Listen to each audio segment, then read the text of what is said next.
Dissertation or thesis submission, your rights.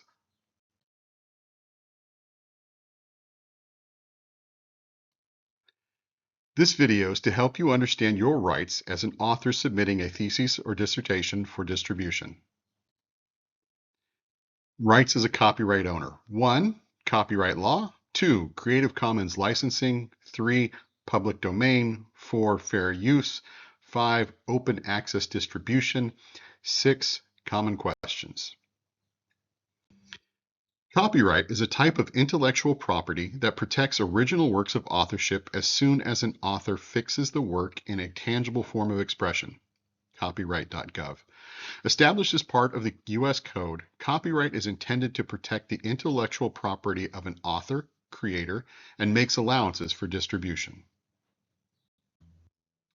The copyright owner has the right to reproduce the work, prepare derivative works, and to distribute copies by sale, transfer of ownership, rental, lease, or lending. This lasts for the duration of your life plus 70 years, at which time it becomes public domain. Creative Commons licenses are copyright licenses and depend on the existence of copyright to work.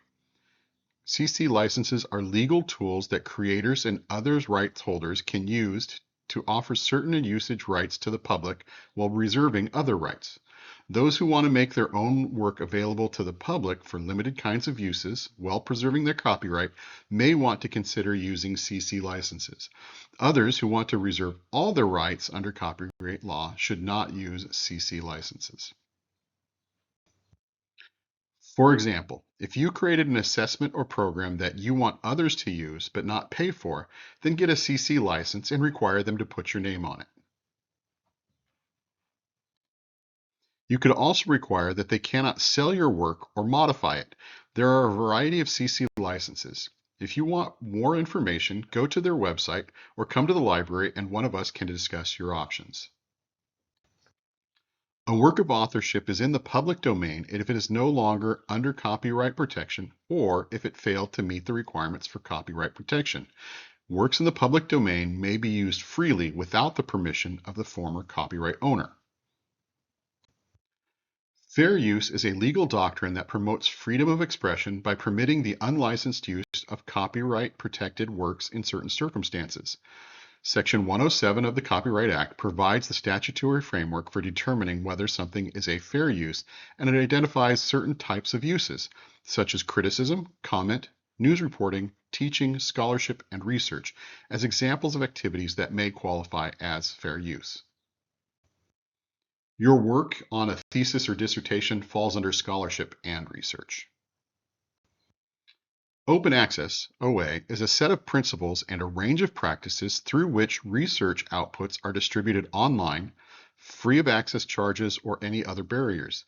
Under some models of open access publishing, barriers to copying or reuse are also reduced or removed by applying an open license for copyright. With open access, you retain all rights as the copyright holder. This just allows others to read it. By submitting your theses or dissertations to our institutional repository and signing the distribution document, you are allowing HIU to distribute your work in an open manner. Your work will be available on the internet. Common questions. Do you need copyright registration? One option that will come up while you are submitting your dissertation is if you want to have your copyright registered with the U.S. Office of Copyright.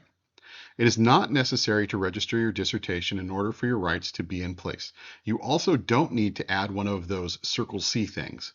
Once your document is in a final fixed form, printed or as PDF, it is under copyright. By the time you submit it, copyright is in place. The reason to have your work registered is if you expect that others will possibly steal your work and try to profit from it. This is usually done by STEM authors whose work may include material that could be patented or turned into a profitable thing or program. Unless you have created the most amazing assessment, you probably don't need to register your dissertation. It also costs extra for no real benefit. Okay, there is one benefit. It establishes an exact date for the finished product so that if a lawsuit is brought because someone stole from you, you can prove you own it. Who owns the copyright to your dissertation? Over the years, there have been questions about dissertations. In the past, there were lawsuits where universities claimed that the dissertation was owned by the university because it was written in fulfillment of the degree program. In many ways, this seems like a work for hire, a special class of law. Work for hire is in place when when an author was required to produce something under contract or assumed as such.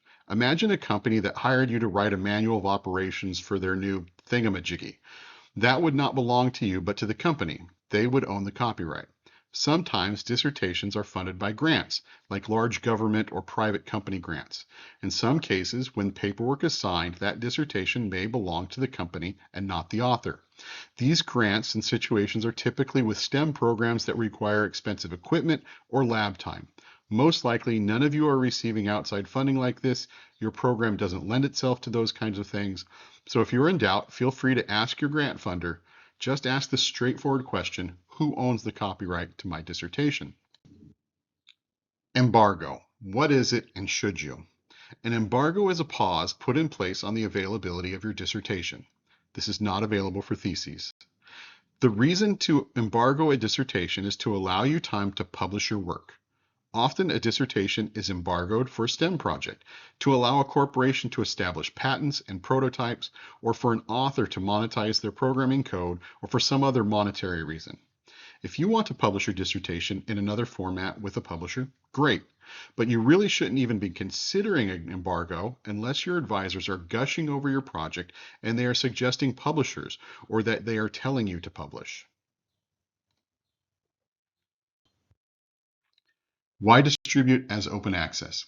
If you don't check the open access option when you submit your dissertation would only be available through the ProQuest Global Theses and Dissertation database.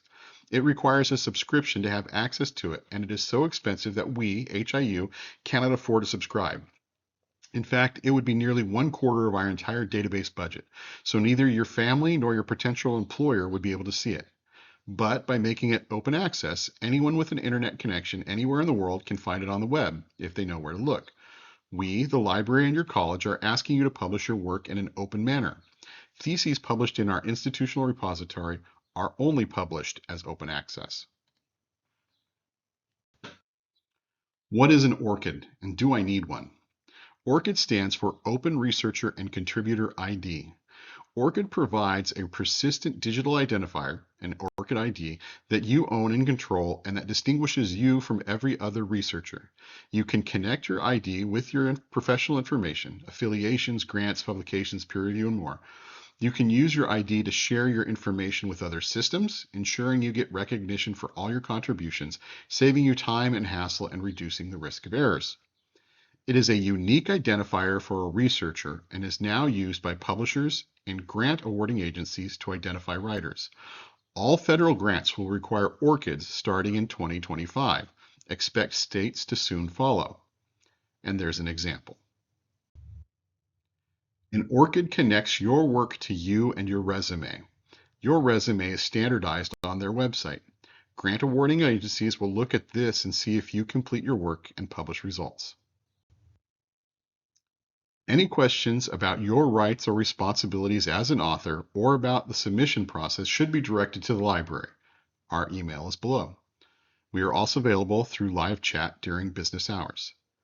Questions about your topic or the defense should be directed to your committee chair, supervisor, or readers.